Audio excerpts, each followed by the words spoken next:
Madalang lang talaga kaming kumain sa Jollibee dahil kapos sa budget, kaya naman ang bawat pagkakataong makakakain kami roon ay espesyal.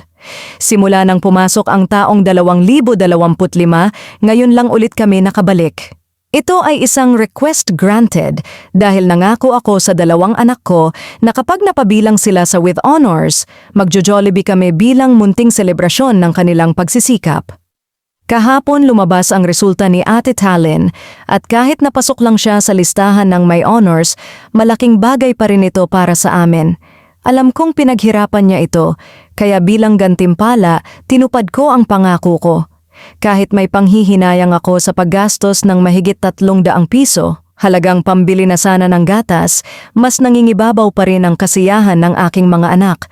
Iba ang saya sa kanilang mga mata, ang sigla sa kanilang boses habang masaya silang kumakain. Napaisip na lang ako, di bale na lang. Ang makita silang masaya ay higit pa sa anumang material na bagay.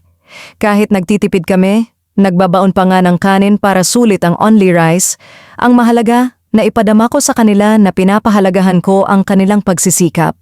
Ang ganitong simpleng kasiyahan ay nagbibigay sa kanila ng inspirasyon upang lalo pang magsikap sa pag-aaral. Sa bawat magulang na nagsasakripisyo para sa kanilang mga anak, tandaan natin, hindi kailangang malaki o mamahalin ang gantimpala.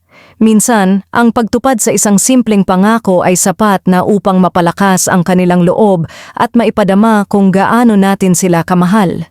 Patuloy tayong magsikap para sa kanila dahil sa bawat pagod at sakripisyo natin, ang gantimpala ay ang tagumpay at kaligayahan nila.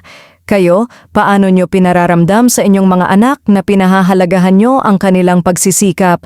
I-share ninyo, baka makapagbigay rin ng inspirasyon sa iba?